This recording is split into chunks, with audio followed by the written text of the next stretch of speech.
তো good morning everyone. তো দেখো আজকে একটা সুন্দর রেসিপি আমি তোমাদের সঙ্গে শেয়ার করব।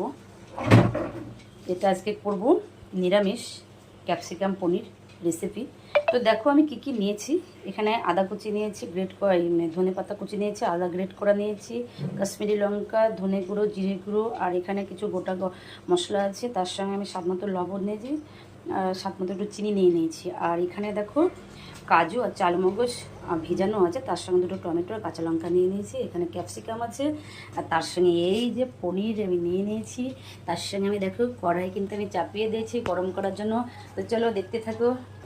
চলো অলরেডি কিন্তু আমাদের কড়াই এর মধ্যে সাদা তেল দিয়ে দেবো। সাদা তেল দিয়ে হালকা ব্রাউন করে ভেজে নেব। তো চলো মোটামুটি আমাদের ভাজা হয়ে গেছে, কারণ আমরা বেশি ভাজবো না। আর দেখো এখানে আমি একটু দুধ আমি গরম করে রেখেছি। এই গরম দুধের মধ্যে সব পনিরগুলোকে আমি ভেজে ভেজে তুলে আমি দিয়ে দেবো। দেখো বাদবাকি পনির সব ভাজা হয়ে গেছে। এবার আমি ক্যাপসিকামগুলোকে হালকা ভেজে নেব, কারণ এখানে আমি বেশি ভাজবো না, হালকা করে ভেজে নেব। চলো মোটামুটি আমাদের ভাজা হয়ে গেছে, কারণ আমি বেশি করে ভাজবো না। এবার আমরা সব তুলে নেব।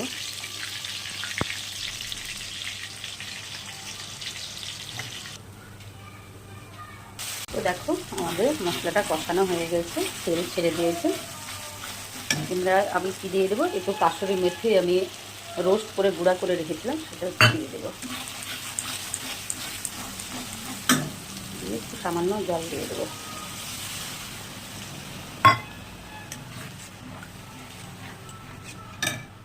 তো দেখো অলরেডি আমাদের এটা ফুটে উঠেছে। এবার আমরা ক্যাপসিকাম ভাজাগুলো সব দিয়ে দেবো। আর তার সঙ্গে যে পনিরগুলো আমরা ভেজে রেখেছিলাম, যে পনিরগুলো আমি দুধে ভিজিয়ে রেখেছিলাম, সেগুলো আমি কিন্তু দিয়ে দিলাম। কিছুক্ষণের জন্য আমি কিন্তু ফুটতে দেবো। দেখো দেখতেই কত ভালো লাগছে, খেতে কত টেস্ট হবে। কিছুক্ষণের জন্য আমরা একটু ঢাকা দিয়ে দেবো। তো চলো একটু দেখে নিই যে কেমন হয়েছে। তো আমার যেটা আছে লাস্টে একটু ধনে পাতা, যেটা ব্যালেন্স ঠিক করার জন্য স্বাদ মতো একটু চিনি আমি এতে অ্যাড করে দিলাম। এবার অপশনাল তোমাদের, তোমরা এতে একটু ঘি অ্যাড করতে পারো, বাটার অ্যাড করতে পারো। তো দেখো কেমন লাগছে, দারুণ হয়েছে কিন্তু। রুটি, পরোটা, ভাত সবারই সঙ্গে যাবে। অবশ্য আজকে আমার পরোটা, তো অবশ্যই তোমরা বানিয়ে খেও। খুব সুন্দর একটা রেসিপি, সম্পূর্ণ নিরামিষ। তো চলো মন মানলো না, আমি একটু ঘি দিয়ে দিই। একটু ঘি দিয়ে দিলাম, তার সঙ্গে একটু গরম মশলাও আমি দিয়ে দিচ্ছি।